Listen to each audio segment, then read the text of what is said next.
Hi guys, स्वागत है आपका मेरे YouTube channel goal with Anil में। और आज हम करेंगे कोशिका विज्ञान का भाग 2 और इसे समाप्त करके फिर हम पाचन तंत्र के भी कुछ क्वेश्चन डिस्कस करेंगे। तो चलिए आइए देर नहीं करते हैं, शुरू करते हैं। तो सबसे पहले फर्स्ट क्वेश्चन है हमारा, हाँ जी, वनस्पति कोशिका में कोशिका भित्ति का निर्माण किस तत्व से होता है? तो देखो यहाँ पर जो ऑप्शन दिए गए हैं वो है सेलुलोज, बी है काइटिन, सी है पेप्टाग्लाइकोन और डी है इनमें से कोई नहीं। तो यहाँ पर राइट आंसर जो है वो ए है। देखो, अगर जो प्लांट होते हैं यानी वनस्पति होती है, पेड़ पौधे होते हैं, और एल्गी यानी कि जो शैवाल हैं उनकी जो सेल वॉल है वो सेलुलोज की बनी होती है। अगर बात करें अदर ऑप्शन की तो फंगी यानी कवक की जो सेल वॉल है वो काइटिन की बनी होती है, और बैक्टीरिया की जो सेल वॉल है वो पेप्टाग्लाइकोन की बनी होती है। ठीक है जी, चलिए नेक्स्ट क्वेश्चन देखते हैं। नेक्स्ट क्वेश्चन क्या है? नेक्स्ट क्वेश्चन है हमारा कि कोशिका का ऊर्जा ग्रह यानी कि पावर हाउस किसे कहा जाता है? तो यहाँ पर ऑप्शन दिए गए हैं, ए है कोशिका झिल्ली, बी माइटोकॉन्ड्रिया, सी गाल्जी काय और डी है राइबोसोम। तो यहाँ पर राइट आंसर जो है वो बी है। माइटोकॉन्ड्रिया को ही कोशिका का ऊर्जा ग्रह और पावर हाउस बोला जाता है। और माइटोकॉन्ड्रिया से जो एनर्जी प्राप्त होती है वो एटीपी की फॉर्म में प्राप्त होती है। और एटीपी जो है ऊर्जा मापने की एक यूनिट है जिसकी जो फुल फॉर्म है वो होती है एडिनोसाइन ट्राइफॉस्फेट। ये बहुत इंपॉर्टेंट क्वेश्चन बनता है, ये कई बार एग्ज़ाम में पूछा जा चुका है कि एटीपी की फुल फॉर्म क्या होती है। अगर बात करें अदर ऑप्शंस की तो यहाँ पर लिखा हुआ है कोशिका झिल्ली यानी कि प्लाज्मा मेम्ब्रेन। प्लाज्मा मेम्ब्रेन जो है वो custom officer of the cell कहा जाता है प्लाज्मा मेम्ब्रेन को, क्योंकि ये अर्धपारगम्य झिल्ली होती है, सेमी परमिएबल मेम्ब्रेन होती है। यही डिसाइड करती है कि कोशिका के अंदर क्या जाएगा और क्या नहीं जाएगा, इसलिए इसको कोशिका का कस्टम ऑफिसर बोला जाता है। अगर बात करें सी ऑप्शन गाल्जी काय की, तो गाल्जी बॉडी या गाल्जी काय को कोशिका का ट्रैफिक पुलिस बोलते हैं। ट्रैफिक पुलिस, क्योंकि अगर कोशिका में कुछ अनावश्यक पदार्थ एंट्री कर जाए तो उन्हें बाहर निकालने का काम जो है गाल्जी काय द्वारा होता है। तो नेक्स्ट बात करें राइबोसोम की। राइबोसोम जो है प्रोटीन का संश्लेषण करता है, प्रोटीन का जो है इकट्ठा करता है, इसलिए राइबोसोम को जो है फैक्ट्री ऑफ प्रोटीन बोला जाता है। तो दोस्तों, ये क्वेश्चन आपको याद रखने हैं कि माइटोकॉन्ड्रिया को power house of the cell बोला जाता है, और कोशिका झिल्ली को custom officer of the cell, और गाल्जी बॉडी को ट्रैफिक पुलिस, और राइबोसोम को फैक्ट्री ऑफ प्रोटीन बोला जाता है। तो चलिए नेक्स्ट क्वेश्चन देखते हैं।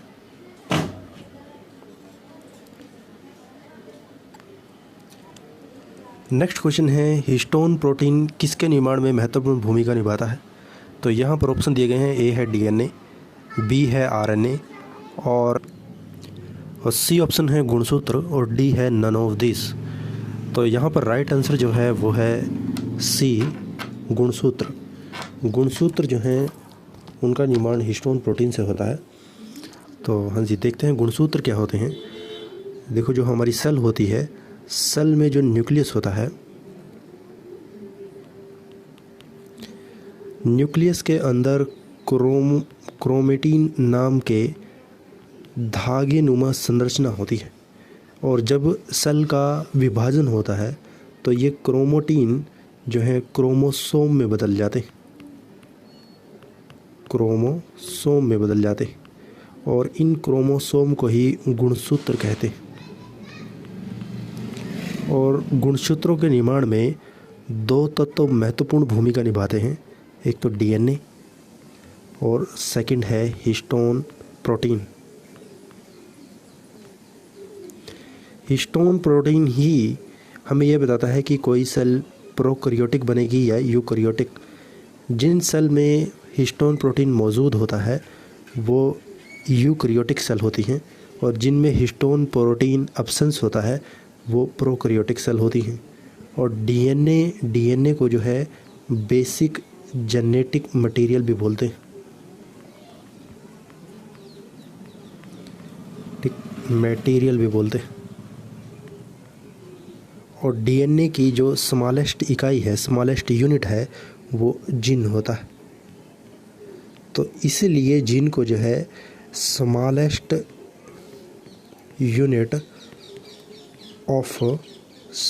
Unit of basic genetic material भी बोलते हैं। तो यहाँ से आपके पास 3 क्वेश्चन बनेंगे। एक तो डीएनए को जो है बेसिक जेनेटिक मटेरियल बोलते हैं, यानी कि आनुवंशिक पदार्थ बोलते हैं, और जीन को जो है smallest unit of basic genetic material बोलते हैं, और गुणसूत्रों को जो है वाहक बोलते हैं, किसका? बेसिक जेनेटिक मटेरियल का। ठीक है जी, तो चलिए नेक्स्ट क्वेश्चन देखते हैं। नेक्स्ट क्वेश्चन क्या है? हाँ जी, उसके बाद नेक्स्ट क्वेश्चन है, निम्न में से कार्बोहाइड्रेट्स के पाचन की शुरुआत कहाँ से होती है? तो देखो यहाँ पर ऑप्शन जो दिए गए हैं, मुख गुहा, माउथ कैविटी, स्टमक, आमाशय, ग्रास नली और छोटी आंत। तो इसके लिए राइट आंसर जो है वो है ऑप्शन नंबर ए, मुख गुहा, यानी कि माउथ कैविटी में ही कार्बोहाइड्रेट्स के पाचन की शुरुआत होती है। यहाँ पर 70% कार्बोहाइड्रेट्स का पाचन होता है। तो अगर बात करें अदर ऑप्शन की, तो स्टमक में जो है वसा और प्रोटीन के पाचन की शुरुआत होती है। तो अगर आपसे पेपर में पूछा जाए कि वसा और प्रोटीन के पाचन की शुरुआत कहाँ से होती है, तो वो स्टमक यानी कि आपके पेट से, आमाशय से स्टार्टिंग होती है। उसके बाद अगर छोटी आंत की बात करें, तो छोटी आंत में जो है पूर्ण पाचन होता है, यानी कि कंप्लीट डाइजेशन जो है वो छोटी आंत में होता है। और सबसे ज़्यादा अवशोषण यानी कि एब्जॉर्प्शन का जो प्रोसेस है, अवशोषण का प्रोसेस जो है वो सबसे ज़्यादा छोटी आंत में होता है। छोटी आंत में ही ब्लड जो है छोटी आंत से खनिज तत्वों का अवशोषण करता है, इसलिए सबसे ज़्यादा अब्जॉर्प्शन का प्रोसेस जो है वो छोटी आंत में होता है। अगर बात करें ग्रस नली की, तो ग्रस नली में जो है किसी तरह का कोई भी एंजाइम का सिक्रेशन नहीं होता, इसलिए ग्रस नली में किसी भी खनिज तत्व का पाचन नहीं होता है। ठीक है जी, चलिए नेक्स्ट क्वेश्चन देखते हैं कि नेक्स्ट क्वेश्चन क्या है। हाँ जी, नेक्स्ट जो है आपको ये डाइजेस्टिव सिस्टम का पूरा डायग्राम दिया गया है, तो एक बार इसको समझने की कोशिश करते हैं। और अगर ये आपकी समझ में आ गया तो आगे आने वाले जितने भी क्वेश्चन हैं वो सभी आसान हो जाएंगे। तो देखते हैं कि ये क्या प्रोसेस होता है। हाँ जी, तो सबसे पहले जो है आपका माउथ कैविटी दिया गया है। देखो, खाना जो प्रवेश करता है आपके मुंह में, तो वो माउथ कैविटी, मुख गुहा जो हम ऊपर पढ़ चुके हैं, यहीं से प्रवेश करता है। और यहाँ से खाना जब प्रवेश करता है तो इसमें लार आकर के मिल जाती है, यानी कि इसमें सलाइवा आकर के मिल जाता है। सलाइवा में कुछ एंजाइम होते हैं, उनकी हम आगे चल कर के बात करेंगे कि वो कौन कौन से एंजाइम होते हैं जो खाने में आकर के मिल जाते हैं। उसके बाद खाना जो है ग्रास नली से होता हुआ, ये जो ओसियोफेगस है ये ग्रास नली है, ग्रास नली से होता हुआ सीधा स्टमक में आ जाता है। और स्टमक में जैसे ही खाना आता है तभी जो है जठर रस, यानी कि जिसको गैस्ट्रिक जूस बोलते हैं, वो रिलीज़ होता है और वो खाने को जो है बहुत अम्लीय बना देता है, यानी कि खट्टापन लेकर के आ जाता है खाने में। और 3 से 4 घंटे खाना यहीं स्टमक में रहता है। ठीक है जी। उसके बाद देखो, स्टमक में भी जो गैस्ट्रिक जूस होता है उसमें भी कुछ एंजाइम होते हैं, उनकी भी हम आगे चल कर के बात करेंगे कि कौन कौन से एंजाइम होते हैं गैस्ट्रिक जूस में। उसके बाद खाना 3 या 4 घंटे के बाद खाना यहाँ से आगे बढ़ना शुरू करता है और जैसे ही लीवर के पास से गुजरेगा, ये आपका लीवर है, तो लीवर जो है इसमें बाइल जूस का रिलीज़ करेगा। जैसे ही बाइल जूस जो है पित्त रस बोलते हैं जिसको, वो खाने में मिलेगा तो खाना जो है थोड़ा क्षारीय हो जाएगा, यानी कि उसका खट्टापन कम हो जाएगा। उसके बाद इधर से पैनक्रियाज जो होती है वो खाने में कुछ एंजाइम और हार्मोन का सिक्रेशन करती है, वो भी हम आगे चल कर के डिस्कस करेंगे कि पैनक्रियाज कौन कौन से एंजाइम और हार्मोन का सिक्रेशन करती है। तो इनमें से एक हार्मोन जो है इंसुलिन भी है, वो इंसुलिन यहीं पैनक्रियास से जो है खाने में छोड़ा जाता है, जिससे ग्लूकोज़ की मात्रा जो है खाने में कम हो जाती है और फिर खाना जो है आगे छोटी आंत में प्रवेश करता है और यहाँ पर जो है बहुत ज़्यादा एब्जॉर्प्शन होता है खाने से, यानी कि ब्लड में जो है खनिज तत्व यहीं छोटी आंत से आकर के मिलते हैं। उसके बाद खाना छोटी आंत से होता हुआ ये जो है ये 7 मीटर की होती है आपकी छोटी आंत। फिर खाना छोटी आंत से होता हुआ सीधा यहाँ पर आ जाता है। यहाँ पर हमारा एक ऑर्गन होता है जिसे अपेंडिक्स बोलते हैं, जिसका अब जो है मानव शरीर में कोई भी उपयोग नहीं है और इसलिए इसको अवशेषी अंग भी बोलते हैं। तो उसके बाद खाना जो है बड़ी आंत में प्रवेश करता है और बड़ी आंत में प्रवेश करने के बाद खाना जो है यहाँ से बाहर आ जाता है, यानी कि डिफेसिफिकेशन हो जाता है, मल त्याग हो जाता है। तो ये प्रोसेस है आपके पाचन तंत्र का। उसके बाद देखते हैं आगे क्वेश्चंस क्या बनते हैं। तो सबसे पहले मैं यहीं से बात करूँगा कि जो आपकी माउथ कैविटी है, माउथ कैविटी मुख में से जब खाना एंटर करता है तो सलाइवा जो है, जो लार है आपकी, वो आपके खाने में आकर के मिल जाती है। तो देखते हैं कि सलाइवा में कौन कौन से तत्व मौजूद होते हैं।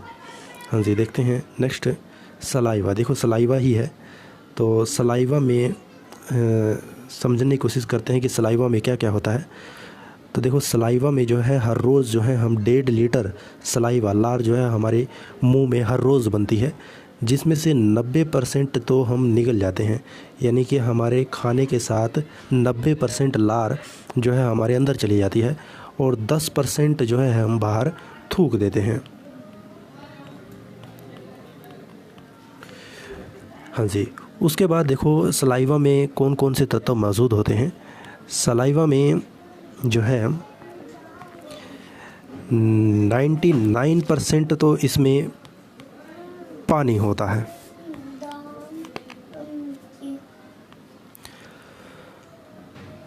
और इसमें 1% 90% इसमें पानी, 99% इसमें पानी होता है और 1% जो है इसमें एंजाइम होते हैं। और वो एंजाइम कौन कौन से हैं? एक तो अमाइलेज है, जिसको टाइलिन भी बोलते हैं, यहाँ पर पी जो है साइलेंट होता है, और दूसरा है लाइसोजाइम। अब देखो अमाइलेज क्या काम करता है। अमाइलेज जो है खाने में जो कार्बोहाइड्रेट है यानी कि स्टार्च है, उसको माल्टोज में बदल देता है। तो ये कई बार क्वेश्चन में पूछा गया है कि कार्बोहाइड्रेट को जो है अमाइलेज किस में बदलता है? माल्टोज में बदलता है। हिंदी में इसको मंड बोलते हैं, ठीक है जी। और लाइसोजाइम जो है वो खाने में जो जर्म हैं, जो बैक्टीरिया हैं, उन्हें किल कर देता है, ठीक है जी। लाइसोजाइम जो है आपके आंसुओं में भी होता है और आपके पसीने में भी पाया जाता है, ठीक है जी। तो दोस्तों आज के लिए इतना ही। तो थैंक यू वेरी मच, आप लोगों ने मुझे सुना। इससे जो नेक्स्ट वीडियो होगी, इससे आगे हम यहीं से स्टार्ट करेंगे। तो आज के लिए इतना ही। Thank you very much.